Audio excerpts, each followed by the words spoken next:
ऐसे लोकप्रिय सम्माननीय गोपाल शेट्टी जी,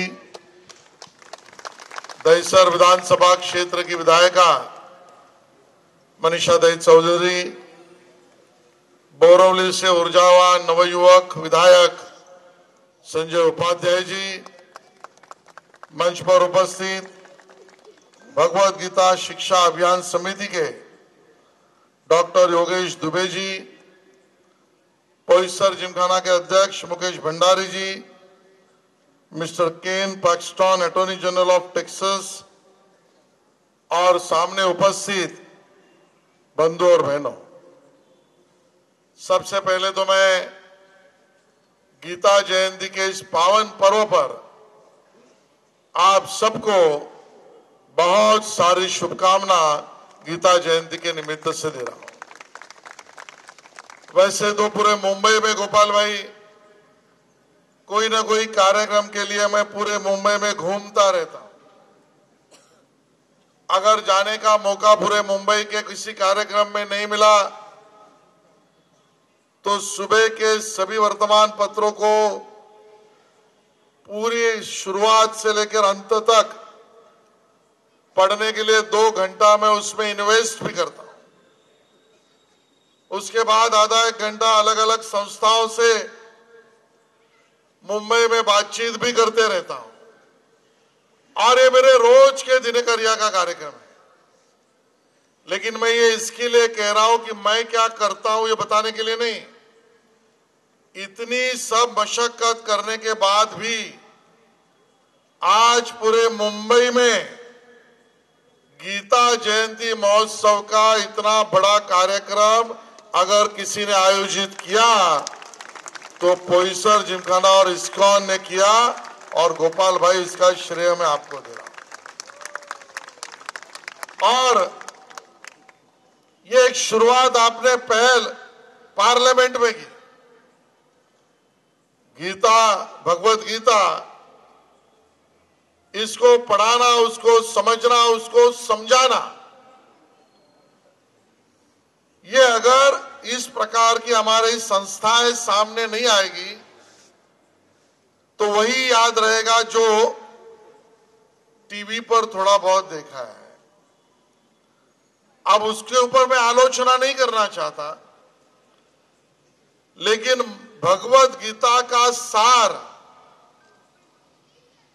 ये शिशु से लेकर वृद्ध व्यक्ति तक, व्यवसाय से लेकर निवृत्ति तक, अपने कर्मों से लेकर कुशासन तक, अपने कर्तव्य से लेकर कर्मों तक, ये सभी चीजों को समझना है तो उसकी व्यवस्था इस महान ग्रंथ भगवत गीता में किया हुआ है। हर एक पात्र, चरित्र, महापुरुष, इसके बारे में जितना कहा जाए उतना कम है।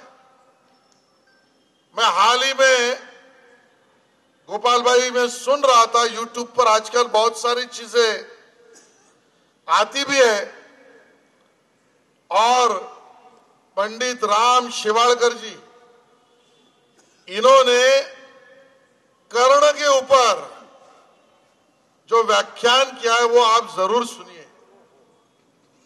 और कर्ण के बारे में भी बताते समय उन्होंने इस बात का उल्लेख किया है कि कई व्यक्तियों का जन्म कर्म के कारण, जन्म जन्मांतर के कारण, जन्म कर्म के कारण ऐसा होता है कि पूरा जीवन उनको अपने सगे भाइयों से लड़ने में चला जाता है।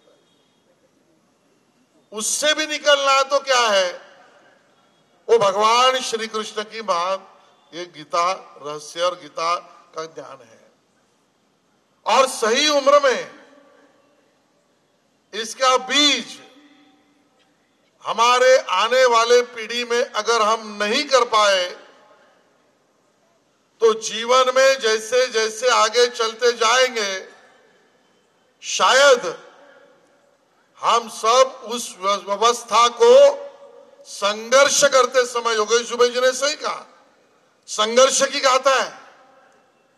हम अपने वैचारिक अधिष्ठान पर कैसे टिकेंगे या टिक नहीं पाएंगे, ऐसी समस्या कल आ सकती है। और मौखिक शिक्षण तो जरूरी है, लेकिन उतना ही जरूरी ये शिक्षा जिसका जिक्र और क्लासेस यहां पर भगवत गीता शिक्षा अभियान के माध्यम से होता है, ये भी जरूरी है।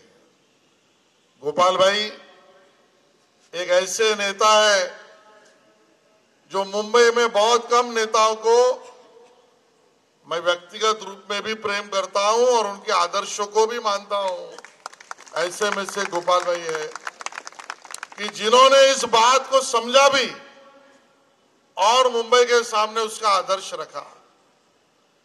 गोपाल भाई इस व्यवस्था को, और इस्कॉन तो इतनी बड़ी संस्था है कि अपने आप में इस विषय को उजागर करने के लिए, ऊर्जावस्था में लाने के लिए लाखों लोग दुनिया में खप रहे हैं।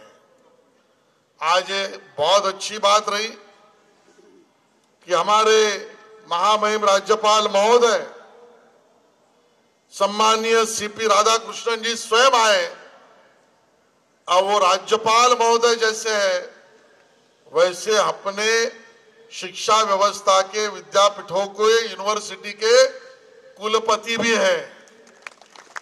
और इसके नाते शायद गोपाल भाई के मन में और कुछ रहेगा कि अभी ये मौका आया है तो मैं माननीय कुलपति जी के सामने और भी कुछ ऐसी मांग रखूं कि शिक्षा व्यवस्था में महाराष्ट्र के यूनिवर्सिटी में क्या करना चाहिए, इसका भी इस गीता जयंती से कुछ अपेक्षाओं भरा भाषण वो रखे। आप सबने यहाँ पर इतनी बड़ी संख्या में उपस्थिति दर्ज की है, मैं आपका भी अभिनंदन करता हूं। मंच पर उपस्थित सभी महानुभावों का धन्यवाद व्यक्त करता हूं। प्रोफेसर जिमखाना और इस्कॉन का विशेष अभिनंदन करता हूं। और वैसे मैंने माननीय सीपी राधाकृष्णन जी राज्यपाल महोदय से परमिशन भी मांगी है, आगे कहीं पहुंचना है तो उनसे परमिशन लेकर आगे के कार्यक्रम के लिए प्रस्थान करता हूं। बहुत बहुत धन्यवाद। जय हिंद, जय महाराष्ट्र।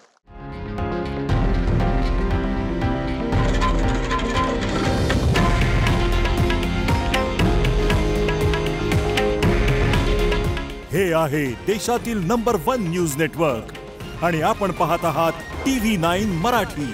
काळजी तुमची, हित महाराष्ट्राचं।